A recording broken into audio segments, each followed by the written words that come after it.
नमस्कार, न्यूज़ 24 देख रहे हैं आप। मैं हूं आपके साथ डॉक्टर मीना शर्मा। राजस्थान के शेखावाटी जिले में, शेखावाटी इलाके में झुंझुनू एक जिला है और झुंझुनू की पहचान पूरे देश में यहाँ के शिक्षा के स्तर को लेकर होती है। यहाँ से निकलने वाले शिक्षक और नर्सिंग के स्टाफ की वजह से पूरे राजस्थान में झुंझुनू की पहचान है, बल्कि देश में कहना चाहिए। लेकिन इसी झुंझुनू जिले से एक ऐसा मामला सामने आया है जो आपके रोंगटे खड़े कर सकता है। इस मामले की सच्चाई क्या है, इसमें किसकी लापरवाही हुई, ये सब जांच का विषय है। लेकिन जो खबर आ रही है उसके मुताबिक एक शख्स को जिंदा जलाने की बात सामने आई है। पोस्टमार्टम में जिसे मृत घोषित किया गया वो चिता पर खड़ा हो गया, उठ बैठा और तब पता चला कि पोस्टमार्टम सही ढंग से नहीं किया गया। क्या है इस पूरे मामले की सच्चाई और कैसे राजस्थान की भजन लाल सरकार, राज्य की सरकार इस मुद्दे पर सवालों के घेरे में है। इतने सवालों से डर गई है कि बीजेपी ने अपने प्रवक्ता को इस विषय पर बात करने से, भेजने से साफ साफ मना कर दिया है। इस विषय पर हम बात नहीं करेंगे। बात नहीं करना किसी भी सरकार और सत्ता पक्ष के प्रवक्ताओं के लिए, मीडिया के लिए सही नहीं कहा जा सकता। लेकिन हमारे साथ नितिन सारस्वत है, कांग्रेस पार्टी के प्रवक्ता। राजन चौधरी जी हैं, झुंझुनू से जुड़े हैं हमारे साथ, समाजशास्त्री हैं। कैलाश शर्मा जी हैं, प्रदेश महामंत्री राजस्थान राज्य नर्सिंग एसोसिएशन से। राकेश वशिष्ठ जी वरिष्ठ पत्रकार हैं। डॉक्टर मुनेश अरोड़ा वरिष्ठ पत्रकार। आप सभी का बहुत बहुत स्वागत है। और राजन जी, शुरुआत आपसे ही करें अगर, तो जी इस पूरे मामले की सच्चाई जानने की आपने, क्योंकि आप वही हैं और आप समाज में सीधा सीधा दखल रखते हैं, आप एक सक्रिय जागरूक नागरिक भी हैं। क्या खबर आ रही है इस मुद्दे पर? देखिए, ये जो रोहितास नाम का जो अ, बंदा था, ये 28 सितंबर को बगड़ पुलिस को मिला था। ये मानसिक मंदबुद्धि बच्चा था और इसको वहाँ जो मानसिक विमंदित बच्चों के लिए जो सेंटर बना हुआ है उसमें उसको भेजा गया था। उसके बाद उसका खान पान की जो स्थितियां थी वो भी ज़्यादा अच्छा डाइजेस्ट नहीं कर सकता था, इसलिए उसको उसके अनुरूप ही भोजन दिया जाता था और वो अधिकतर काम दूसरे लोगों के द्वारा ही करवाए जाते थे। वो स्वयं अपना कोई भी काम नहीं कर सकता था। ऐसी स्थिति में कल सुबह उस सेंटर पे वहाँ उनको लगा कि वो एक साइड में गिर गया है, तो उन्होंने यहाँ बीडी के हॉस्पिटल में लेके आए, बीडी के हॉस्पिटल में भर्ती कराया। काफी देर के बाद ये कहा गया कि ये मृत हो गया है। मिलने के बाद वहां से सेंटर इंचार्ज थे, उन्होंने कहा भी पोस्टमार्टम करवा दो, पोस्टमार्टम करवा के बाद हम दाह संस्कार करवा देंगे। अब वो पोस्टमार्टम करने के लिए भेज दिया गया। वहां पोस्टमार्टम जिस स्थिति में भी जैसा भी हुआ, पोस्टमार्टम होके ये दाह संस्कार करने के लिए ले गए। दाह संस्कार करने के दौरान में जब उन्होंने कंबल हटाया, डेड बॉडी अलग थी, लकड़ियां जमा रहे थे। वो लकड़ियां जमाते समय जब डेड बॉडी के ऊपर से कंबल हटाया गया तो उन्हें यह लगा कि इसकी आंख खुली है। तो उन्होंने आपस में चर्चा की कि इसकी तो आंख खुली है, ये तो अभी जिंदा है। तो उसको वो वापस वहीं से अस्पताल लेके आए और अस्पताल में लाके वापस उनको ड्रीप वगैरह चढ़ाई गई और फिर हम्म, लेट तक उनको जयपुर रेफर कर दिया गया। हम्म, स्थितियां ये थी। जिस तरह की वहाँ सेंटर इंचार्ज और वो भी मिलने वाले हैं, उनके साथ भी कई बार बातचीत हुई है इस विषय को लेके। वहां तक की ये घटनाएं थी। अब वो मृत घोषित क्यों किया गया, ऐसी क्या स्थितियां थी, हालांकि वो पूर्णतया दूसरों पे डिपेंड था और बहुत ही मंदबुद्धि था। वो अपना हम्म, नाम भी सेंटर पे 28 तारीख को जब आया, उसके बाद सेंटर वालों ने इसका निकाला था कि इसका हम्म। रोहतास नाम रख देते हैं। नाम का भी पता नहीं था, कोई गांव का भी पता नहीं था, कुछ भी इसका पता ऐसे नहीं में था। ऐसे में ऐसे में राजन जी, एक बात और स्पष्ट है कि मानसिक विक्षिप्त व्यक्ति परिवार से भी पूरी तरह कटा हुआ था, टूटा हुआ था। कोई परिवार का व्यक्ति, बंदा वहां पर था नहीं। कोई परिवार का पता ही नहीं था। परिवार का होता कहाँ से, न उसके नाम का पता। नाम भी उस सेंटर के लोगों के द्वारा दिया गया था कि हम इसका रोहतास नाम रख देते हैं, बस उसका हम्म, रोहतास नाम रख दिया उन्होंने। वो कभी कुछ नहीं, 28 सितंबर के आने के बाद अक्टूबर पूरा बीत गया, कभी वो बोल के ये नहीं बता पाया कि मेरा नाम क्या है, मैं कहाँ का रहने वाला हूँ, कुछ भी नहीं बता पाता था वो।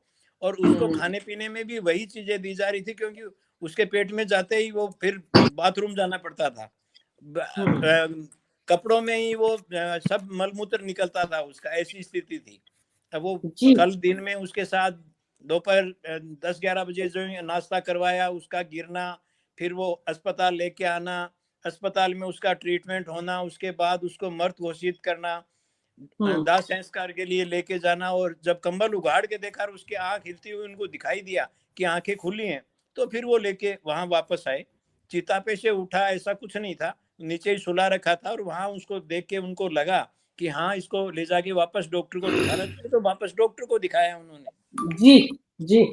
तो कुल मिलाकर जो स्थिति है वो ये कि बहुत बहुत बड़ी लापरवाही से ज़्यादा ये बहुत ज़्यादा व्यक्ति जो था उसकी स्थिति थी, वो इस तरह की थी कि परिवार कोई था नहीं, शख्स खुद अपने आप को सँभाल नहीं पा रहा था। मेडिकल फर्टिलिटी के लोगों ने सोचा कि क्योंकि कुछ भी काम अपने कर नहीं रहा है और काफ़ी देर तक कॉन्शियसनेस नहीं रही, इसलिए मृत घोषित किया गया। अभी बात यहाँ पर सिर्फ आती है वो ये कि पोस्टमार्टम हुआ कि नहीं, क्योंकि पोस्टमार्टम होता तो फिर क्या ऐसे व्यक्ति को जो कि कोमा में है या सेमी कोमा में है, उसे मृत घोषित कर दिया जाता? राकेश वशिष्ठ जी, क्या समझ में आता है आपको इस पूरी स्थिति को राजेंद्र जी से सुनने के बाद? देखिए मीना जी, स्वास्थ्य विभाग की जितने भी हॉस्पिटल्स हैं राजस्थान के, एवरीवेयर, ये नहीं कह रहा कि ये तो चोर पकड़ में आ गया तो चोर है और नहीं तो सब साहूकार ही साहूकार है, ये स्थिति यहाँ हुई है। इसमें दो बात में मुख्य रूप से ध्यान देने वाली बात है, एक तो पोस्टमार्टम और एक डीप फ्रीज में रखना और उसके बाद ये जिंदा रहना। पोस्टमार्टम जिस तरीके होता है उस हिसाब से कोई भी व्यक्ति दोबारा जिंदा नहीं हो सकता। उसमें चालाकी क्या करते हैं कि इसमें पोस्टमार्टम यूं करना जरूरी था कि लावारिसी की स्थिति में था, और अगर वैसा किसी पारिवारिक सदस्य होता तो पारिवारिक सदस्यों की सहमति से वो पंचनामा बनाने की जरूरत नहीं थी, वो उसको वैसे उनको डिलीवर कर देते। लेकिन आमतौर पर होता क्या है कि इस तरह के जो केसेज होते हैं ना, पोस्टमार्टम में जब ये लगता है कि कोई खास बात नहीं है, तो जो उनका जो सफाई कर्मी होता है उससे एक हल्का सा चीरा लगवा के टांके लगवा देते हैं। टांके बड़े दिखते हैं, ऐसे नहीं जैसे अपने घावों में लगते हैं, वो मोटे मोटे टांके होते हैं। पोस्टमार्टम के टांके अलग तरह के होते हैं। इसका मतलब ये हुआ कि उसमें ना तो पोस्टमार्टम हुआ और ना वो टांके लगे। को टांके लग गए भी होते, कट भी लग गया होता, तो उसका दोबारा से सांस लेना बड़ा मुश्किल था, दोबारा से जीवित होना बड़ा मुश्किल था। दूसरी बात, डीप फ्रिज में रखना। डीप फ्रिज में उन्होंने 2 घंटे रखना बताया। 2 घंटे में तो सर्दी के मौसम में डीप फ्रिज में रखने का मतलब क्या होता है? वो आदमी तो बिल्कुल लक्कड़ हो जाता। लेकिन इसका मतलब यह है कि डीप फ्रिज या तो खराब था या चालू हालत में नहीं था। इसके बावजूद वो उसकी शरीर की जो गर्मी थी वो उसकी बनी रही, और इस कारण से दोबारा उसके सांस आ गई। अब इसमें लापरवाही तो बहुत ज्यादा हुई है, क्योंकि उसमें हुआ ही है कि मैं जो समझ रहा हूँ कि डॉक्टर ने कहा कि लावारिस तो है, क्या बोलता रहता है नहीं, कोई घर परिवार का कोई आदमी है नहीं है, तो डॉक्टर ने जैसा एडमिशन का जो पर्चा था उसके आधार पर उसकी पोस्टमार्टम रिपोर्ट बना दी, और पोस्टमार्टम रिपोर्ट में उसने लिख दिया कि ट्यूबरक्लोसिस या फेफड़े जाम होने के कारण या फिर आपकी सीओपीडी होने के कारण इसकी डेथ कॉज ऑफ डेथ ये बता दिया। उनको ये पता नहीं था इनकी जान को हत्या लग जाएगी। तो इसके बाद जो जिस तरह की घटनाएं घटित हुई, ये घोर लापरवाही का परिचय है, और सब ज्यादातर जगह पर कुछ ना कुछ तो लापरवाही होती रहती है, कई तरह की लापरवाही होती है। आपका जी। पेशेंट होता है तो उसमें उसको दवाइयां मंगाते हैं, उसको नहीं कराते हैं, उसमें चोरी कर लेते हैं, उसको सेल आउट कर देते हैं। इस तरह की कई बातें होती हैं। ये ऐसी घोर अनियमितताओं को रोकने के लिए, अच्छा ये कोई ऐसा नहीं है कि अभी सिस्टम हो, ये सिस्टम कई सालों से चला आ रहा है। इस तरह की घोर अनियमितताएं काफी कैमरे से चल रही हैं, और इसका निदान होना बहुत आवश्यक है। इसके लिए सख्ती करने की बहुत आवश्यकता है, और इसमें इनको सरकार को इस तरह के कानून बनाने होंगे कि इस तरह की घटनाएं होने पर उनके खिलाफ सख्त से सख्त कार्रवाई की जाए और नौकरी में उनको नहीं रखा जाए। इसमें दो डॉक्टरों की तो साफ तौर पर इसमें लापरवाही सामने आई। लापरवाही तो है। हाँ, लापरवाही है। एक तो जिसने एडमिशन किया, इलाज किया, और दूसरा जिसने पोस्टमार्टम किया। पोस्टमार्टम करने वाले की तो सबसे ज्यादा लापरवाही है। पोस्टमार्टम रिपोर्ट अपने किसी साथी ने देखा होगा, तो जिस तरह के पोस्टमार्टम होते हैं हम लोगों ने बहुत देखे हैं, जिस तरीके से ये सारे करते हैं, तो उसमें बड़ा बीभत्स दृश्य होता है देखने का, क्योंकि डॉक्टर हाथ नहीं लगाता उससे। कैलाश जी हमारे साथ जुड़े हैं। कैलाश जी इस हाँ। बात को बहुत करीब से देखते हैं, जानते हैं, उनके आसपास हर दिन इस तरह के पेशेंट आते हैं। ऐसा नहीं है कि मानसिक रूप से विक्षिप्त और परिवार से दूर ये पहला कोई पेशेंट रहा होगा। हिंदुस्तान में दुर्भाग्यजनक बात है, लेकिन सच्चाई ये है कि सड़कों पे, गलियों में और हर शहर गांव में इस तरह के लोग मिल जाते हैं। जब वो अपनी स्थिति उनके नियंत्रण में नहीं रहती है तो लोग भी, परिवार भी, समाज भी उनसे किनारा कर लेते हैं। कैलाश शर्मा जी, क्या आपके पास फीडबैक है झुंझुनू की इस पूरी घटना पर? कितनी बड़ी लापरवाही आप इसको मानते हैं और किस तरह की चर्चाएं एसएमएस हॉस्पिटल तक हो रही है? नमस्कार मीना जी, सबसे पहले तो मैं क्षमा चाहूंगा, ट्रैफिक की वजह से मैं थोड़ा सा फंस गया था। लेकिन जो आप बात कह रहे हैं, नो डाउट बिल्कुल सही बात है। नेग्लिजेंसी तो हुई है, नेग्लिजेंसी को कोई डिनाई नहीं कर सकता कि इस तरह के केस में कई बार क्या है कि पेशेंट रिवाइव कर जाता है। जो मेरी वहां पे बात हुई थी वीडी के हॉस्पिटल झुंझुनू में, तो मैंने इस बात की जानकारी ली थी, तो वो कह रहे हैं कि जिस वक्त उसकी जो ईसीजी की गई थी, तो वो फ्लैट लाइन ईसीजी अभी भी रिकॉर्ड में उपलब्ध है। लेकिन सबसे बड़ी समस्या ये हुई कि जो पोस्टमार्टम किया जाना था, वो जो डॉक्टर हैं, डॉक्टर प्रचार हैं, और उन्होंने पोस्टमार्टम किए, जहां तक मेरी जानकारी आ रही है, पोस्टमार्टम किए बिना ही बॉडी को हैंडओवर कर दिया परिजनों के। कई बार परिजन कहते हैं कि भाई हम पोस्टमार्टम नहीं कराना चाहते हैं, और चूंकि शाम के समय के पश्चात, सूर्यास्त के पश्चात जो शव है उसका अंतिम संस्कार नहीं होता है, और वो भी, उसके भी कोई परिजन नहीं थे, उसको भी कोई एनजीओ के 2 व्यक्ति लेकर आए थे। तो उस इन्फ्लुएंस में आकर और डॉक्टर साहब ने उनको कह दिया कि भाई ठीक है, जब व्यक्ति डेड हो गया, अननोन पेशेंट है, और उसकी बॉडी को हैंड ओवर कर दिया गया। ये सबसे बड़ी गलती यहाँ पे हुई थी। और कई बार पेशेंट रिवाइव कर जाता है, हालांकि जो उन्होंने डेथ डिक्लेयर किया डॉक्टर्स ने, गलती मैं उनकी भी मानूंगा कि उनने सम्यक सावधानी का परिचय नहीं दिया। पीपल डायलेटेड हो जाती है, कई बार ईसीजी की वजह से, डायरेक्ट ईसीजी की वजह से डिक्लेयर कर दिया गया, और भी दूसरे पैरामीटर्स होते हैं किसी व्यक्ति को डेथ डिक्लेयर करने के। लेकिन निसंदेह देखो, इसमें तो कोई शक नहीं है, और मैं डिफेंड भी नहीं करूंगा इस बात को कि लापरवाही नहीं हुई है। लापरवाही हुई है, लापरवाही हुई है। जब लापरवाही कोई होती है तो हमारी जिम्मेदारी ज्यादा बढ़ जाती है। नितिन सारस्वत जी, सत्ता पक्ष इस विषय पर बोलने को तैयार नहीं है। सत्ता पक्ष के पार्टी के जो प्रवक्ता हैं, उन्होंने सामने आने से मना कर दिया। बात बात में सत्ता पक्ष इस तरह से चुप्पी साधेगा तो विपक्ष को वैसे ही बहुत ज्यादा कुछ करने की जरूरत नहीं है। देखिए मीना जी, सबसे पहली बात तो मैं ये कहना चाहता हूँ कि इसमें सत्ता पक्ष, नितिन जी अपना ऑडियो ऑन कर लीजिए प्लीज। अब मैं ये कहना चाह रहा हूँ कि सबसे पहले, मेरी आवाज आ रही है? आपकी आवाज बहुत कम आ रही है, नहीं सुन पा रहे। डॉक्टर मुनीष अरोड़ा, आप बताइए जरा, इस तरह की लापरवाहियों को फिर से कनेक्ट करिए। नितिन सारस्वत जी, आप फिर से कनेक्ट करिए। टीम प्लीज इनका ऑडियो ठीक करिए।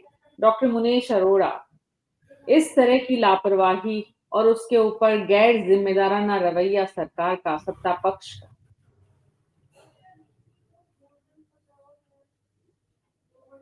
डॉक्टर साहब ऑडियो ऑन करिए अपना।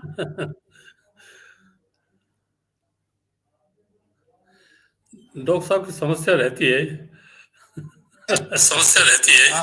तो जो मेडिकल माफिया है, इसको लेकर अपन ने कई बार डिस्कशन किया है, मगर ये जो घटना अपने को देख रही है, ये झुंझुनू की, रोहताश की, इसमें न सिर्फ लापरवाही है बल्कि इसमें पूरा जो सिस्टम है उस पर प्रश्न चिन्ह खड़ा कर दिया है। क्या किसी भी व्यक्ति को डेथ डिक्लेयर की जा सकती है इस तरह से? उसमें पल्स के पैरामीटर्स होते हैं, ब्रेन डेड की पोजीशन देखी जाती है, नर्वस सिस्टम कैसे काम कर रहा है वो देखा जाता है, हार्ट बीट क्या काम कर रही है वो देखी जाती है, बहुत सी चीजें हैं, उसके शरीर की गर्माहट कैसी है वो देखी जाती है। मीना जी, इतने सारे पैरामीटर्स तो कॉमन आदमी भी जानता है। अगर इन पैरामीटर्स को पूरा ओवरलुक किया गया, क्या बॉडी में हीट नहीं थी, क्या पल्स नहीं थी, हार्ट बीट नहीं थी, ब्रेन नर्वस डेथ हो गई थी क्या उसकी? जब आप ब्रेन डेथ करते हो तभी तो आप किसी का ऑर्गन डोनेट करते हो, तो वो पैरामीटर भी तो इम्पोर्टेंट पैरामीटर है। माना कि वो लावारिस आदमी था, एनजीओ वाले लाए थे और उसकी स्थिति मानसिक अच्छी नहीं थी, मगर ऑर्गन तो उसके बॉडी ऑर्गन तो काम कर रहे थे ना। जब बॉडी ऑर्गन्स काम कर रहे थे और वो वहां से लाया गया था तब वो जिंदा आदमी था और आपने उसको डेथ डिक्लेयर कर दी, उसके बाद आपने डिप फ्रीज में रखा 2 घंटा। तो भाई राकेश जी ने तो इसका मतलब डिप फ्रीजर भी आपके वहां काम नहीं कर रहा। जो अक्सर हम सुनते हैं कि शवों को चूहे खा गए, वो ऐसे ही सिस्टम में खाते हैं मीना जी, जब बिल्कुल डीप फ्रीजर खाली ना के लिए है वहां पे। सिर्फ इनको एक दिखावटी मेडिकल सिस्टम बना रखा है, उसका ये एक सबसे बड़ा नमूना है।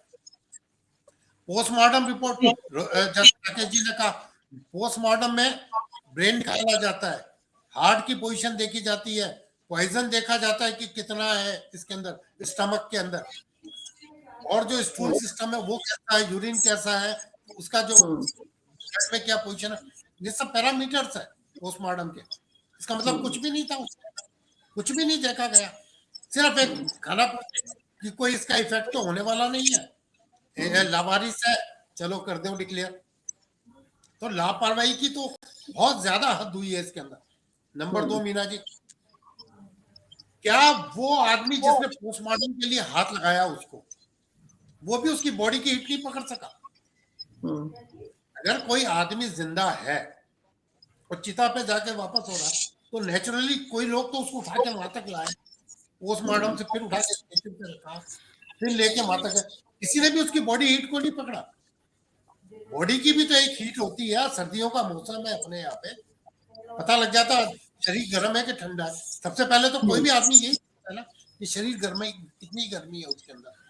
फिर लास्ट मोमेंट पे ले जाके आपने देखा चिता के ऊपर कि उसकी तो जो वहां से वहां तक गया वो आदमी और कंबल हटाया गया, उस बीच में जो लेके गए थे उनकी भी तो लापरवाही है।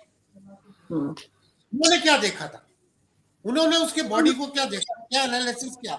अगर वो ये कह के दिया, पोस्टमार्टम करके दिया है, तो हमारे एक संस्कार है नहलाने का, जो पोस्टमार्टम की बॉडी की उसको नहलाया नहीं जाता मीना जी, क्योंकि उसको होते बॉडी के पार्ट्स उसके ऊपर पानी डाल के उसको नहला नहीं सकते, वो क्रिया नहीं हो सकती। तो इन लोगों ने क्या किया, जो आदमी 2 इन्वॉल्व थे, जो उसको वहां तक लेके गए थे, आप ये कह के लेके जा रहे हैं पोस्टमार्टम में, तो पोस्टमार्टम का तो पूरा बॉडी पे दिखता है कि कहाँ पोस्टमार्टम किया गया है, कौन से अंगों, तो ये तो पूरा फ्रॉम स्टार्टिंग टू एंड जी तक पूरा तो पूरी की पूरी व्यवस्था आम आदमी के लिए किस तरह काम करती है, इस तरह की घटनाएं सामने रख देती है।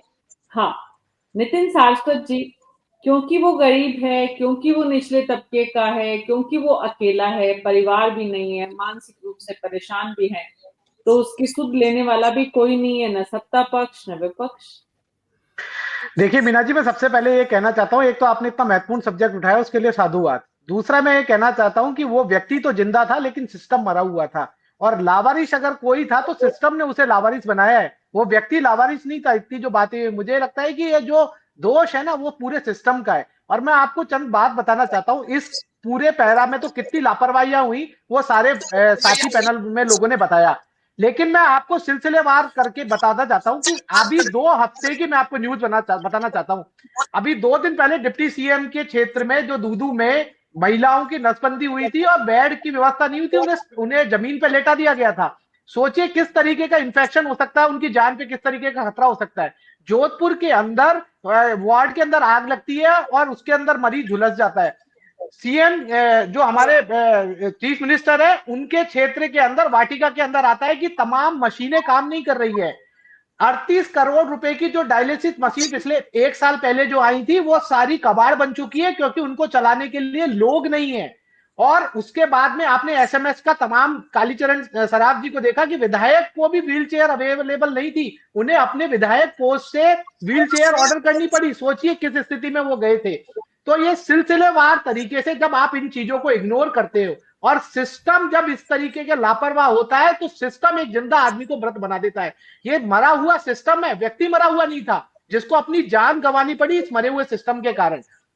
और मैं ये कहना चाहता हूं कि आप बार बार क्या करते हैं, जब जिम्मेदार मीडिया और विपक्ष इन बातों को सामने लाता है, आप एक कमेटी बना देते हैं, जांच के लिए कुछ बिठा देते हैं, एक रिपोर्ट प्रस्तुत हो जाती है, फिर वो बंद हो जाती है और उसके बाद में सिस्टम इस तरीके से ही चलता रहता है। मैं ये पूछना चाहता हूं, आपकी सरकार के पास पिक्चर देखने के लिए समय है, सरकार के पास लंच और डिनरों के भव्य आयोजन के लिए समय है, क्या सरकार के पास इन सब चीजों के लिए भी कोई समय है? और ये हाल तब है जब 2 दिन पहले स्वास्थ्य विभाग की समीक्षा बैठक हो रही है।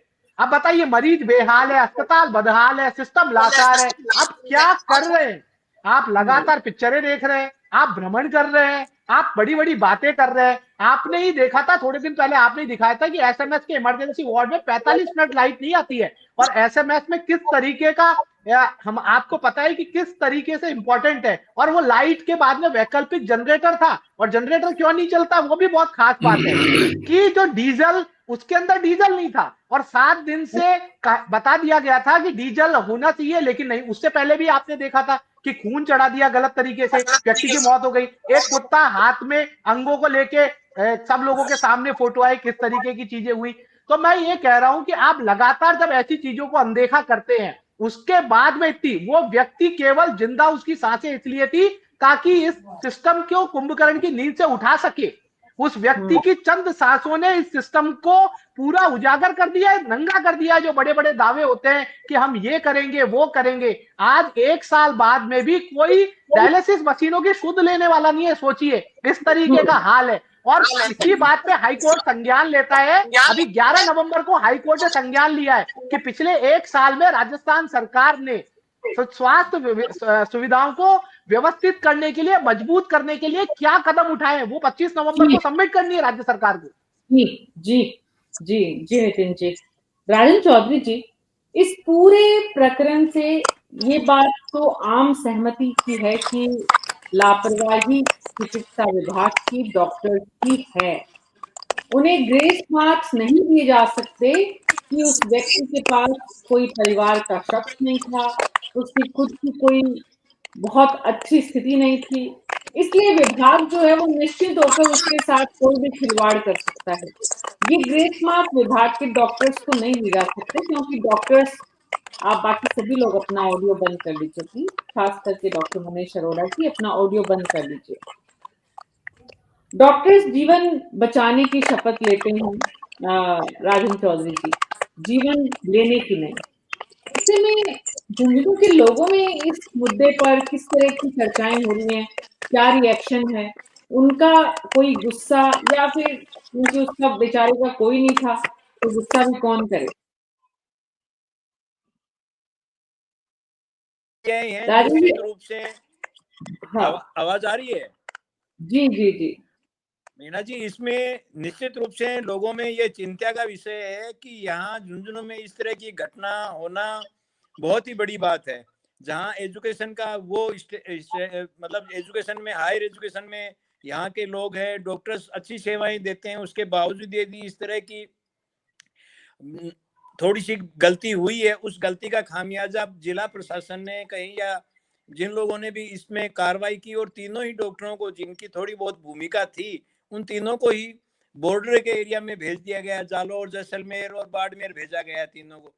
लेकिन जरूरत बाड़मेर, जैसलमेर, जालौर भेजने के बजाय जरूरी है कि कहीं इनके सिस्टम को सुधारा जाए।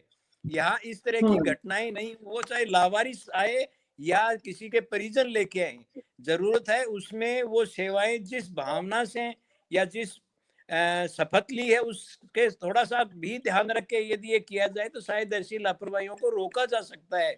यदि कहीं उनको लगता था कि अन्य लोगों की जरूरत है तो लोग सेवाएं देने के लिए वार्ड गोद ले रखे हैं, सेवाएं देते रहते हैं लोग, चाहे ब्लड चाहिए चाहे और कुछ चाहिए, हर प्रकार की सेवा देने के लिए बहुत से लोग तत्पर है। ऐसा नहीं है कि सेवा देने वाले नहीं थे।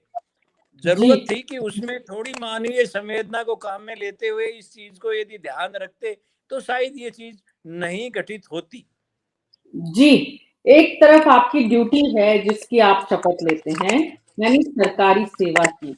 एक तरफ आपका कमिटमेंट है आपके प्रोफेशन के लिए, जहां आप शपथ लेते हैं जीवन बचाने के लिए, और एक तरफ आपके सामने एक शख्स है जो अकेला है। अकेले को जरूरत ज्यादा होती है, लेकिन हमारे व्यवस्था की और सामाजिक इस पूरे ताने बाने की ये बहुत बड़ी विडंबना है कि यहाँ अकेला हमेशा अकेला रहता है, और जो मजबूत है, ताकतवर है, उसके साथ भीड़ जुट जाती है।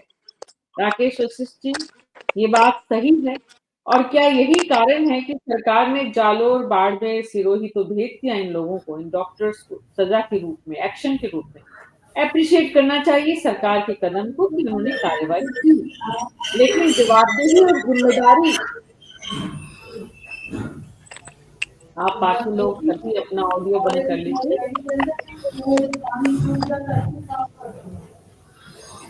राकेश वशिष्ठ जी, सरकार का रवैया गैर जिम्मेदाराना है, मानते हैं आप? देखिए, इस तरह की जो घटनाएं घटित होते हैं ना, तो एकदम सरकार को गैर जिम्मेदार नहीं कह सकते, क्योंकि ये जो सिस्टम चला, ये जो सिस्टम चला, प्रवक्ताओं का सीधे सीधे मुद्दों से दूरी बना लेना, सीधे बोल देना इस विषय पर हम बात नहीं करेंगे। ये इनका गलत है, और जबकि उनको तो मीडिया में आकर अपनी सारी बात कहनी चाहिए थी, और जिससे लोगों को पता लगता है कि सरकार क्या कर रही है क्या नहीं कर रही है, और हम लोगों को भी पता लगता। लेकिन ये तो होना ही था, निलंबन होना था, उनको दूर पोस्टिंग करना था। लेकिन आवश्यकता इस बात की है कि इस तरह की लापरवाही नहीं है, ये तो एक आपराधिक कृत्य किया है इन्होंने इस तरीके से। चाहे उस मरीज की आज अर्ली मॉर्निंग 4:45 बजे डेथ हो गई, SMS रास्ते में डेथ हो गई थी और डिक्लेयर हो गया, पोस्टमार्टम भी हो गया होगा जयपुर में, लेकिन जिंदा आदमी को इस तरीके से करना ये बहुत आपराधिक कृत्य है। उनके खिलाफ मुकदमा दर्ज होना चाहिए, उनके खिलाफ कार्रवाई होनी चाहिए। ये केवल निलंबन से इससे काम नहीं होने का ये इस तरह का, क्योंकि अन्य लोगों की निगाह, अन्य लोगों को सबक तभी मिलेगा और आगे सचेत होंगे कि सरकार इतनी सख्त कार्रवाई भी कर सकती है, और इसके आगे भी कार्रवाई होनी चाहिए। इनके खिलाफ जो है जांच बैठा करके इनको सेवा से हटाने का भी प्रावधान करना चाहिए। अगर इनके पास व्यवस्था नहीं है तो वो व्यवस्था करनी चाहिए सरकार के लिए, क्योंकि इस समय सख्ती से और कठोर निर्णय लेने की आवश्यकता है इस पूरे बिगड़े हुए तंत्र को सुधारने के लिए। केवल आपके निलंबन से अब हो सकता है कुछ दिनों के बाद निलंबित रहने के बाद रिपोर्ट आए फिर लौट करके भाई आ जाए या आसपास आ जाए, ये तो एक क्षणिक है। और सरकारी स्तर पर आमतौर पर इसी तरह के होते हैं, कोई उनको निलंबन किया जाता है, दूर उनकी ड्यूटी लगाई जाती है, वहां उनकी हाजिरी देनी होती है, ये सारी बातें हैं। इसमें इस तरह की जो घटनाएं है ना, इसके लिए अब सरकार मैं उम्मीद करता हूं सरकार से, जिस हिसाब से काम कर रही है उसको कुछ ना कुछ सख्त कदम उठाने चाहिए, और इस तरह के नए कानून, नए नियम बनाने चाहिए जिससे इनके रोकने के लिए कार्रवाई की जा सके। बहुत मामले होते हैं, ऐसा नहीं है कि ये कोई एक हो जाओ, ये तो पकड़ में आ गया इसलिए सामने बात हो गई। और ये इस व्यक्ति के लिए भी वो है कि इसकी वजह से ही मामला उजागर होगा कि सरकारी अस्पतालों में किस तरह की लापरवाही चलती है। अगर ये घटना घटित नहीं हुई होती तो शायद उम्मीद भी नहीं कर सकते थे इस तरह की। शुक्रिया मीडिया का भी कभी कभी अदा कर देना चाहिए कि उन्होंने छोटे लोगों की आवाज उठाना भी शुरू कर दिया है, नहीं तो बड़े लोगों की आवाज तो उठती है, बड़े लोगों के साथ इस तरह की बातें होती है। हालांकि मेरा बहुत व्यक्तिगत मानना है कि मीडिया ने हमेशा सामाजिक सरोकारों को पूरा करने में अपनी महत्ती और बड़ी भूमिका निभाई है, और इस तरह के मुद्दे जब भी आए तो बहुत मुखरता से मीडिया ने सरकार को चेताने और जगाने का काम किया है। आप सबका बहुत बहुत शुक्रिया इस चर्चा में शामिल होने के लिए। थोड़ा और वक्त भी इस पर चर्चा हो सकती है, बात हो सकती है, लेकिन समय की सीमा है और आप सबसे अनुमति लूंगी। कुल मिलाकर जो बात समझ में आ रही है वो ये कि बीजेपी को ऐसे बात बात में प्रवक्ताओं के लिए विषय पर, इस मुद्दे पर नहीं भेजेंगे, इस मुद्दे पर बात नहीं करेंगे, ये विषय हमारे पसंद का नहीं है, इस आदत से छुटकारा पाना चाहिए, क्योंकि सत्ता में बैठे हुए लोगों की जिम्मेदारी ज्यादा है कि अगर कुछ चूक भी हुई है तो जनता के सामने आकर बताएं कि वो क्यों हुई, कैसे हुई और सरकार उसको लेकर क्या कर रही है। कुल मिलाकर चिकित्सा व्यवस्था, जो कि दरअसल बुनियाद है, रीढ़ है किसी भी समाज और राज्य की, उसे मजबूत करने के लिए राज्य की सरकार को और ज्यादा मुखरता से काम करने की जरूरत है। उम्मीद है मुख्यमंत्री भजनलाल शर्मा, चिकित्सा मंत्री गजेंद्र सिंह खेमसर और पूरी मशीनरी इस बात को समझेगी और आने वाले दिनों में ऐसी लापरवाहियों से बचेंगे। न्यूज़ 24 पर आज मेरे साथ इतना ही। नमस्कार।